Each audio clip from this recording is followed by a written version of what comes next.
Hey now, it's the Deadheaddaddy, and welcome to the next groovy episode of Annotation of the Dead.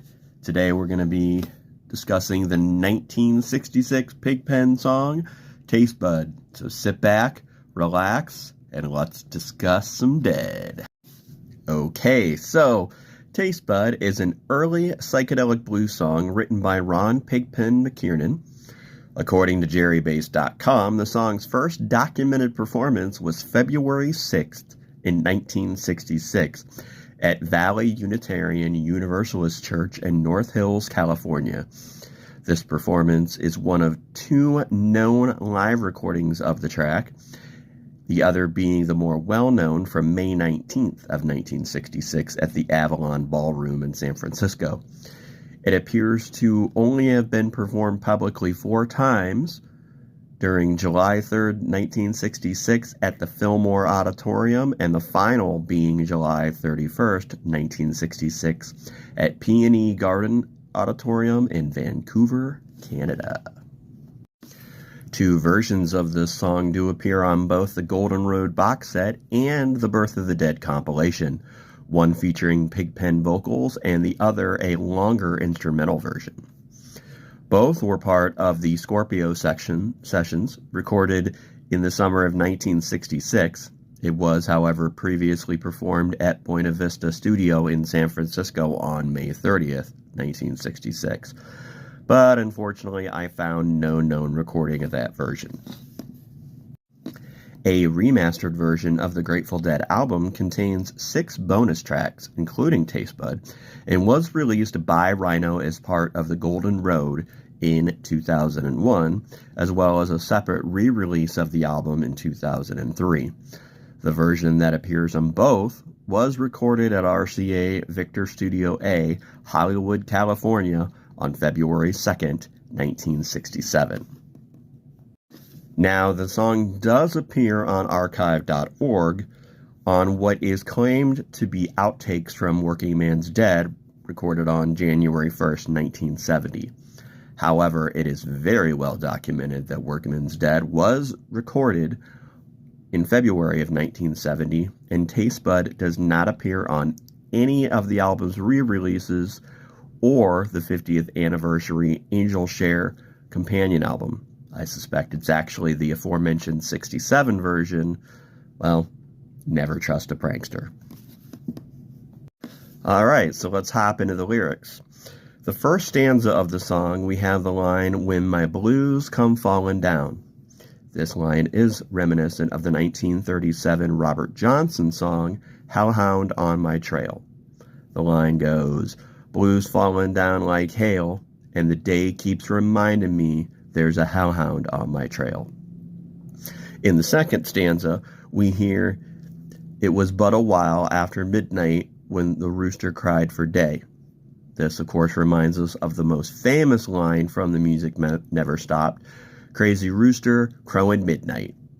American weather folklore has a couple sayings along these same lines. The first being, when the rooster crows at night, he tells you that it rains in sight. The other, cock crow before 2 in the morning, of 2 days wet, it is a warning. Blues falling down indeed, man. Well, unfortunately, that's really any of the annotations I really found of importance for Tastebud. And because the Pigpen era is not the era I'm the most familiar with, I don't really have a lot of personal stories to say about it, other than it is a really cool psychedelic blues song and very reminiscent of not just what the Dead were doing at the time, but a lot of other California bands. So it is a really cool tune. I do enjoy it. Pigpen shines on the lyrics with this, and if you haven't heard it before, there is a link in the video. Now, are there any things that you want to say about the song Tastebud? Any memories or any way that you interpreted the lyric? Feel free to comment in the video below.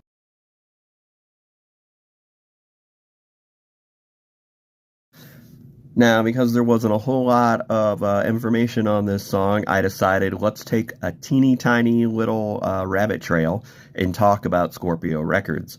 which obviously has been coming up time and time and time again in our current video series. Now, Scorpio Records was founded in Berkeley, California in 1965. It was a short-lived subsidiary of Fantasy Records, created to capitalize on the current British invasion.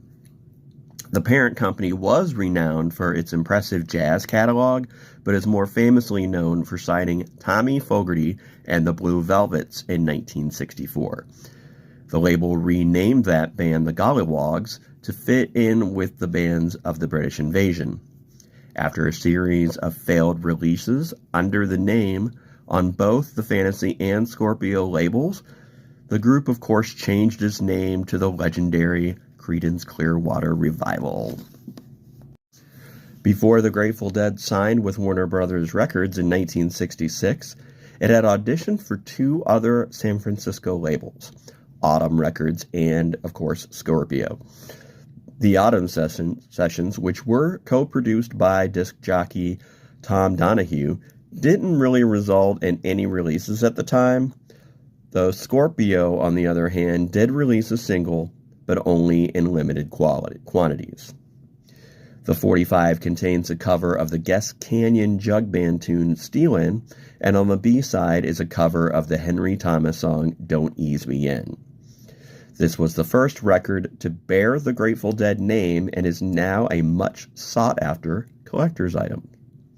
Of note, the single credits both songs to Garcia, while Cannon was properly credited to the release of Stealing on the Golden Road box set. Ease is considered a traditional song, and the band was given writing credits when it appeared later on the Go to Heaven album. Alright, now I do owe y'all a little correction. In our Beat It On Down the Line video, I mentioned Jesse Fuller as the writer of the song Stealin'. Upon doing some research for this episode, I realized that Gus Cannon is actually the song's author. So I am sorry for misleading you there for a little bit. Sorry about that. There is quite a bit of conflicting evidence and stories out there when it comes to researching the Dead. So all I can tell you is you can never trust a bozo either. Well, fam, that's it today for the history behind Scorpio Records as far as how it ties in with the Grateful Dead. And that's it for Tastebud. So if there's any comments you want to make or any suggestions or any corrections or just talk about the song or Scorpio Records in general, like I said, leave a comment below and I'd love to discuss everything further with you. Otherwise, if you enjoyed our video today, I do hope that you like it. And I'd also appreciate a share out there so we can spread the gospel of the Grateful Dead to everyone out there. Of course, I would appreciate it also if you subscribe to my channel so we can keep getting bigger and better. But whatever you do, I am glad that you're here today. I appreciate you watching today's video, and as always,